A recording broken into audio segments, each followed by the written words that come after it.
General Hasnain, क्या operation सर्प विनाश, जिस तरह से 2003 में 4 फेजेस में एक बड़े ऑपरेशन को अंजाम दिया गया था, 65 से ज्यादा आतंकवादी उस समय मारे गए थे, कहा यह गया 35 से ज्यादा आतंकवादी फिर पाकिस्तान अधिकृत जम्मू कश्मीर में भाग गए, क्या उस तरह के एक ऑपरेशन की आवश्यकता है, मल्टी फेज ऑपरेशन? गौरव, ये मैं 3 चीजों के ऊपर टिप्पणी करता हूं जो आपके सवाल आपने अभी और ब्रेक से पहले पूछे थे। बिल्कुल सही, और ये सवाल बहुत फोकस्ड और एम्ड क्वेश्चंस हैं, और मैं जनरल कुलकर्णी के साथ बिल्कुल सहमत हूं कि देखिए, ये एंड ऑफ टेरर नहीं है। कभी भी ये अजम्पशन नहीं करना चाहिए कि हमारा कैंपेन खत्म हो रहा है और हमें अब ट्रेनिंग नहीं करनी है, एक्सपीरियंस, अपना तजुर्बा नहीं लाना है, ये कभी नहीं भूलना है हमने। ये डायनेमिक प्रोसेस होता है सब कन्वेंशनल ऑपरेशंस में, जो टाइम टाइम पर वापस आता रहता है। कोई अगर समझ रहा है कि घाटी में, वैली के अंदर भी खत्म हो गया है टेरर, तो मैं उनको कहूंगा कि दोबारा सोचिए, क्योंकि यहां पर भी दोबारा आ सकता है। ये तो पहली बात। दूसरी चीज, एक नियम होते हैं, टैक्टिकल नियम होते हैं। जब आप देखते हैं कि सेक्शन और प्लेटून लेवल पे फेल हो गए, तो कंपनी जो है उसको चार्ज लेती है। जब कंपनी लेवल पे फेल हो जाते हैं तो यूनिट सब इसका चार्ज लेती है। इस तरह से अगर ऊपर तक देखा जाए, अगर हम देख रहे हैं कि यूनिट, प्लेटून और कंपनी लेवल पे ये ऑपरेशंस अब फेल हो चुके हैं और नहीं हो पा रहे हैं, इतने फेल तो नहीं, मैं कहूंगा इतने सक्सेसफुल नहीं हो रहे हैं, तो अब वक्त है इसका लेवल बढ़ाने का। और आपका सवाल बिल्कुल सही है कि क्या हम सर्पविनाश जैसा ऑपरेशन, 2003 वाला ऑपरेशन जो है उसको, जैसे वो 4 फेज का ऑपरेशन था, क्या हम उसको अपना सकते हैं दोबारा? मैं कहता हूं बेशक, मगर डिवीजन लेवल पे नहीं, मतलब रोमियो फोर्स के लेवल पे नहीं।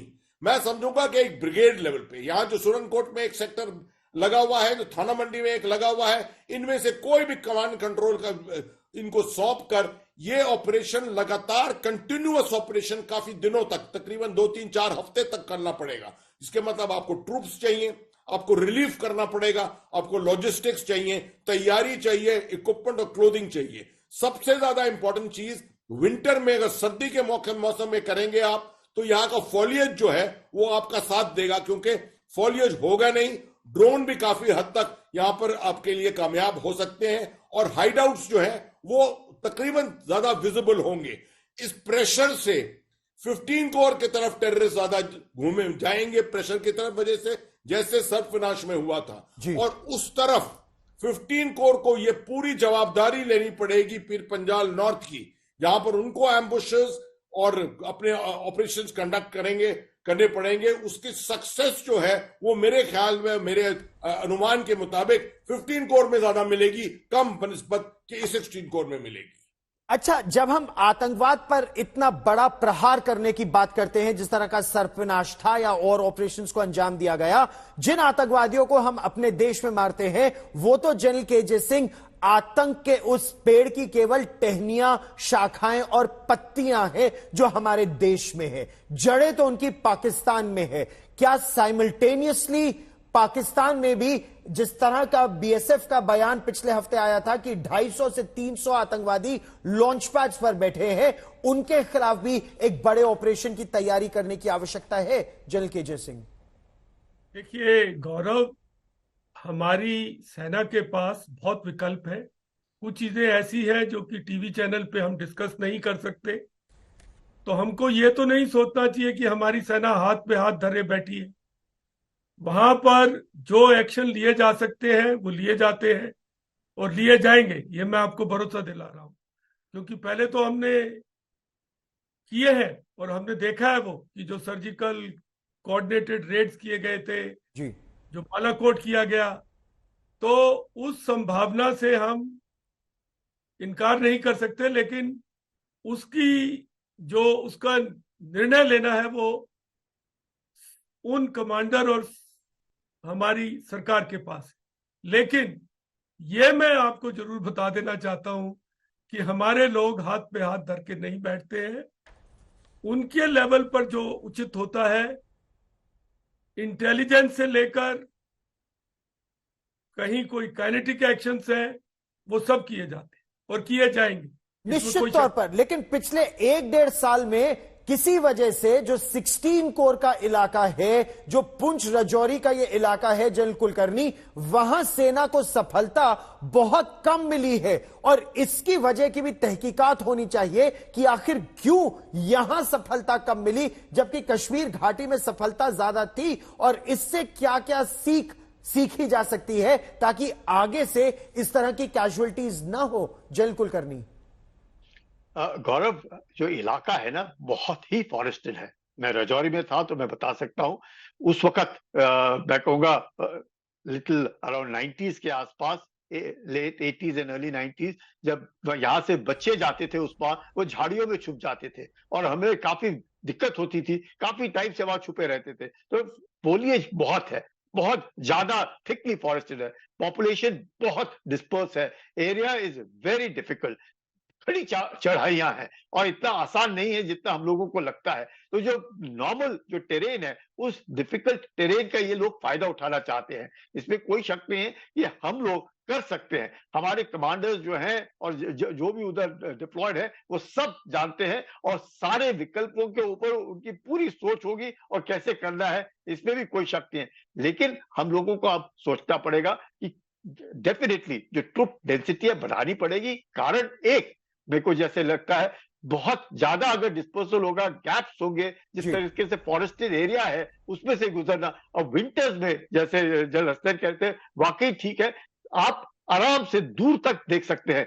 समर्स में उतना ही बारिश के बाद बिल्कुल एकदम थिक, मतलब आपको पता तक नहीं चलेगा कि वहां से भालू गुजरा है या जंगली और ऐसी परिस्थिति में जनरल हसनैन, कुछ नहीं पता चलता। ऊंची पहाड़ियों में आतंकवादी छिपते हैं, ऊंची पहाड़ियों में आतंकवादी छिपते हैं, लेकिन फिर सड़क पर आके कॉन्वॉयज को टारगेट करते हैं और फिर पहाड़ियों में जाके छिप जाते हैं।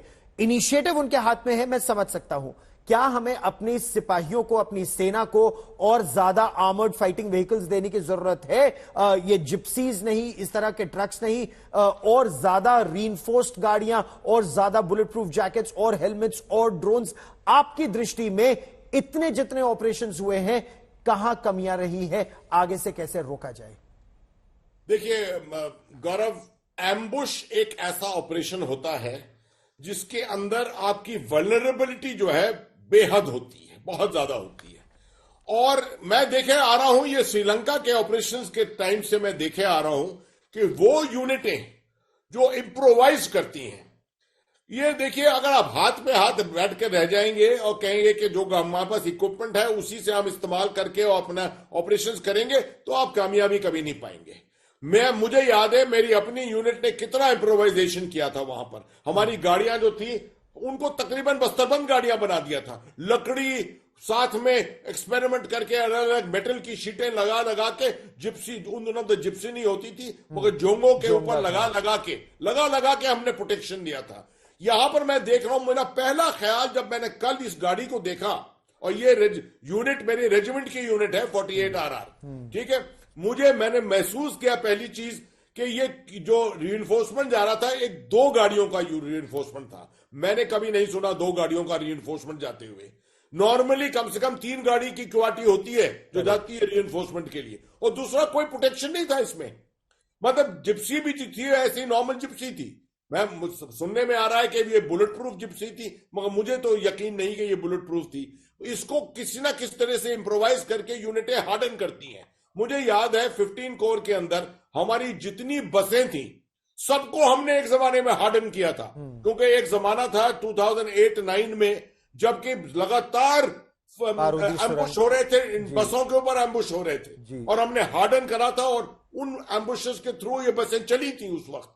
तो आपका बिल्कुल सही है, आपका जो ऑब्जर्वेशन है कि हमें हमारा इक्विपमेंट जो है इस इलाके में it has to be of a higher order. एक equipment higher order. 2, general KJ Singh, जो हमारे स्टैंडर्ड ऑपरेटिंग प्रोसीजर्स हैं उनको इंप्रोवाइज करने की जरूरत है, क्योंकि अगर आप पिछला उदाहरण भी देखें, एक अकेला ट्रक जा रहा था, उस ट्रक को एम्बुश किया, आतंकवादियों ने अपने कैमरा पे बकायदा पूरा शूट किया, और बिल्कुल वही चीज इस बार, पिछली बार 1 गाड़ी, इस बार 2 गाड़ियां, और आतंकवादी अपने कैमरा पे शूट कर रहे हैं। यानी आतंकवादी आपको देख रहे हैं, आपको स्टडी कर रहे हैं, आपकी हर कमजोरी का वो फायदा उठा रहे हैं। यही हमको करने की आवश्यकता है, उनकी कमजोरी का फायदा उठाने की आवश्यकता है। General KJ Singh.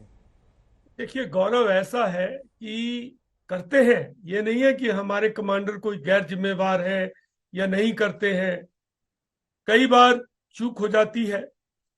मैं ये बात से पूरी तरीके से सहमत हूं कि हमको एसओपी को कभी नहीं तोड़ना चाहिए। अगर 3 गाड़ियों की रिवायत है तो 3 ही होनी चाहिए। अब हमारी फौज वो फौज नहीं है जो पहले थी। अब हमारी फौज में बहुत सारी प्रोटेक्शन है, बहुत सारी फंड्स की अवेलेबिलिटी है जिसका इस्तेमाल किया गया है। बस ये एक, और देखिए ऐसा है कि अब क्या है, एक इंसिडेंट का प्रभाव बहुत पड़ता है। सर लेकिन ये एक इंसिडेंट नहीं है, ये एक इंसिडेंट नहीं है, ये 1 साल से इंसिडेंट्स हो रहे हैं। There is a difference. एक बार गलती हो सकती है, 2 बार गलती हो सकती है। सर ये तो एक पूरा पैटर्न इमर्ज कर रहा है पिछले 1-1.5 साल में साउथ ऑफ पीर पंजाल। लेकिन मैं एक और प्रश्न पर आना चाहता हूं। यहां जनरल कुलकर्णी, 40 हमारे सिपाही शहीद हुए थे जब पुलवामा में सीआरपीएफ की एक बस को निशाना बनाया गया था, और उस समय भारत ने बालाकोट में एयर स्ट्राइक करके पाकिस्तान को सबक सिखाया गया था। उस समय थ्रेशोल्ड लेवल कहा था पार हो गया। उसमें 40 सिपाही शहीद हुए थे, 34 अब भी शहीद हो चुके हैं, लेकिन कभी 5, कभी 4, कभी 3, कभी 2, कभी 5। वो जो थ्रेशोल्ड लेवल है वो नीचे रखा जा रहा है, लेकिन संख्या उतनी ही हो रही है। क्या पाकिस्तान को सबक सिखाने की आवश्यकता है, चाहे वो बालाकोट हो, सर्जिकल स्ट्राइक हो या कोई और तरीका हो? पाकिस्तान की सेना का वहां के जो मिलिट्री जिहाद कॉम्प्लेक्स है, क्या उसका खून बहाने की आवश्यकता है? देखिए Gaurav, it is best left to the hierarchy to handle it, क्योंकि वो जानते हैं कि अगर वो लॉन्च पैड्स के जैसे माना जा रहा है कि 200 हैं, 250 हैं, 300 आतंकी हैं, अगर हैं और अगर हम उनको देखते हैं तो हमारे पास कई तरीके हैं। जरूरी नहीं बालाकोट ही है या सच, हमारे पास कई तरीके हैं जो आर्मी में जानते हैं कि किस तरीके से उनके साथ निपटा जाए, और it is best left to them. कोई शक नहीं कि हम लोगों को कुछ ऐसे सख्त कदम उठाने पड़ेंगे। क्यों उठाने पड़ेंगे? वी कैन नॉट अफोर्ड कि इस तरीके से घटनाएं होती रहे, बिकॉज कितना भी हो जाए, हम लोग अगर यकीनन है, हमें मालूम है कि एलओसी के उस पार कहीं पर भी लॉन्च पैड्स हैं और उन लॉन्च पैड्स के ऊपर ड्रोन के द्वारा या हेलीकॉप्टर्स के द्वारा हमें नजर आ रहे हैं, तो कोई कार्रवाई उसके द्वारा या किसी और मीन्स के द्वारा हम लोग हमें करना पड़ेगा। जब तक हम नहीं करेंगे वो कार्रवाई और लगातार हम उनको अनइंटरफियर्ड एक्टिविटीज करने देंगे तो अब नुकसान होगा। क्योंकि इस तरह का जो इलाका है साउथ ऑफ पीर पंजाल, वाकई बहुत मुश्किल का इलाका है। उसमें आप कितने भी डाल दे, you can they can just suck in troops, और उससे बचने के लिए बहुत जरूरी है कि we may have to be proactive to ensure कि इस तरह की कार्रवाई दोबारा ना हो, या सम काइंड ऑफ डेटरेंस, कि अगर वो थ्रेशोल्ड पार ना करे। ठीक, जनरल हसनैन, थ्रेशोल्ड हमारा क्या है? 40 जब हमारे सिपाही शहीद हुए थे तो बालाकोट एयर स्ट्राइक्स की गई, 34 का आंकड़ा तो अब भी पार हो चुका है।